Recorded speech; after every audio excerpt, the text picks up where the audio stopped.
வணக்கம். இன்னைக்கு நாம பார்க்க போற கதை கொஞ்சம் வித்தியாசமானது. ஒருத்தர் கைதியா ஜெயிலுக்கு போக வேண்டியவர். ஆனா கடைசில மணமகனா மாறுறார். எப்படின்னு கேக்குறீங்களா? இது உச்ச நீதிமன்றத்துல நடந்த ஒரு நிஜ கதை. சரி, வாங்க கொஞ்சம் டீட்டெயிலா பார்ப்போம். இது ஏதோ சினிமா கதை கிடையாது. இந்திய உச்ச நீதிமன்றத்தோட ஒரு உண்மையான தீர்ப்புல இருந்து தான் நாம இதை எடுத்திருக்கோம். அப்படி என்னதான் ஸ்பெஷல் இந்த தீர்ப்புல? இந்த கதையோட முக்கியமான திருப்புமே இதுதான். யோசிச்சு பாருங்க, ரேப் கேஸ்ல ஒருத்தருக்கு 10 வருஷம் ஜெயில் தண்டனை கிடைக்குது. ஆனா அந்த கேஸ் கடைசியில ஒரு கல்யாணத்துல முடியுதுன்னா நம்புவீங்களா? நம்புறதுக்கு கஷ்டமா தான் இருக்கும். ஆனா நிஜமாவே இதுதான் நடந்திருக்கு. 10 வருஷம் சும்மா இல்ல, 10 வருஷம். அதுவும் சாதாரண ஜெயில் இல்ல, கடுங்காவல் சிறை தண்டனை. அப்போ யோசிச்சு பாருங்க, அந்த நபரோட வாழ்க்கை எந்த அளவுக்கு ஒரு பெரிய சிக்கல்ல மாட்டியிருக்கோன்னு. சரி, வாங்க கதைக்குள்ள போலாம். இந்த கேஸ சுப்ரீம் கோர்ட்டுக்கு வர்றதுக்கு முன்னாடி என்ன நடந்தது, அந்த நபர் என்ன மாதிரியான ஒரு சட்டச்சிக்கல்ல இருந்தாருன்னு முதல்ல புரிஞ்சுக்கலாம். அவர் மேல வச்ச குற்றச்சாட்டுகள் எல்லாம் ரொம்ப சீரியஸானவை. பாலியல் வன்கொடுமை, ஏமாற்றுதல்னு பல செக்ஷன்ஸ்ல தண்டனை. ஹைகோர்ட்லயும் அவருக்கு எந்த ரிலீஃபும் கிடைக்கல. அதனால அவரோட கடைசி நம்பிக்கையா இருந்தது சுப்ரீம் கோர்ட் தான். ஆனா எப்படி இந்த நிலைமைக்கு வந்துச்சு? ஒரு லவ் ரிலேஷன்ஷிப் எப்படி ஒரு கிரிமினல் கேஸா மாறுச்சு? வாங்க அதோட பேக்ரவுண்ட இப்ப பார்க்கலாம். இந்த டைம்லைனை பாருங்க, நடந்ததெல்லாம் உங்களுக்கு தெளிவா புரியும். 2015ல சோஷியல் மீடியாவில் ஆரம்பிச்ச ஒரு ரிலேஷன்ஷிப் 6 வருஷம் கழிச்சு ஒரு கிரிமினல் புகாரா மாறுது.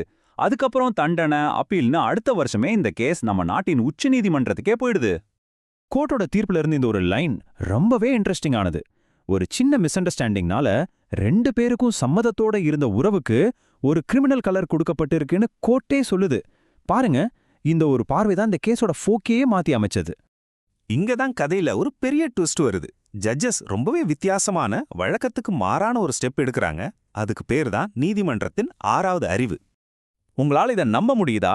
ஜட்ஜஸே அவங்களோட தீர்ப்புல தங்களுக்கு ஒரு 6th சென்ஸ் வேலை செஞ்சதா சொல்லியிருக்காங்க. அதாவது சட்ட புத்தகங்களை தாண்டி ரொம்பவே ஒரு ஹியூமன் அப்ரோச்சே இதை காட்டுது. சரி, அந்த உள்ளுணர்வை கோர்ட் எப்படி நடைமுறைக்கு கொண்டு வந்துச்சு? முதல்ல 2 பேரோட வக்கீல்கள் கிட்டயும் பேசி கல்யாணத்துக்கான வாய்ப்பு இருக்கான்னு பார்க்க சொல்லியிருக்காங்க. அப்புறம் அந்த ஜோடியையும் அவங்க அப்பா அம்மாவையும் தங்களோட சேம்பருக்கு கூப்பிட்டு நேர்ல பேசியிருக்காங்க. கடைசில 2 பேரும் கல்யாணம் பண்ணிக்க சம்மதிச்சிட்டாங்க. அந்த ஒரு அக்ரிமெண்ட் ஒருத்தரோட வாழ்க்கையே தலைகீழா மாத்திடுச்சு. ஜெயில்ல இருக்க வேண்டியவர் நேரா கல்யாண மண்டபத்துக்கு போறாரு. அந்த கல்யாணம் எப்படி எல்லாத்தையும் மாத்துச்சுன்னு இப்போ பார்க்கலாம். அவங்க கல்யாணத்துக்கு ஓகே சொன்ன அடுத்த நிமிஷமே சுப்ரீம் கோர்ட் ஒரு முக்கியமான ஆர்டர் போடுது. என்னன்னா, அவரோட 10 வருஷ தண்டனைய உடனே நிறுத்தி வச்சு கல்யாணம் பண்றதுக்காக அவரை பெயில்ல ரிலீஸ் பண்ணாங்க. அப்போ கல்யாணம் நடந்துச்சா? ஆமா, நடந்துச்சு. இந்த கோர்ட் ஆர்டரே அதுக்கு சாட்சி. ஜூலை 22, 2025ல அவங்களுக்கு கல்யாணம் ஆகி இப்ப அவங்க ஒன்னா வாழ்ந்துட்டு வர்றதா கோர்ட் ரெக்கார்ட் பண்ணிருக்கு.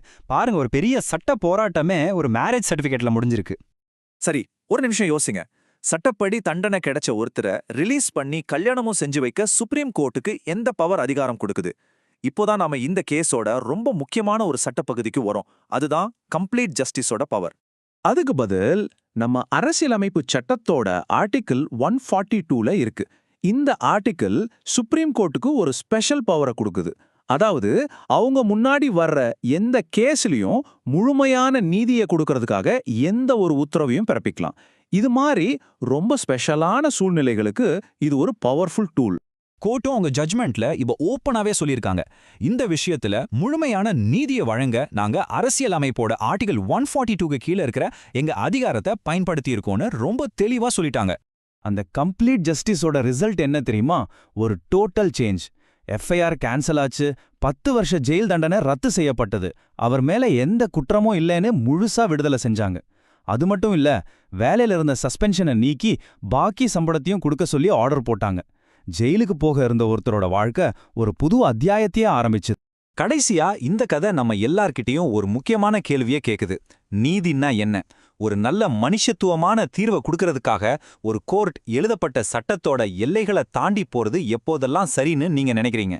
இத பத்தி கொஞ்சம் யோசிச்சு பாருங்க.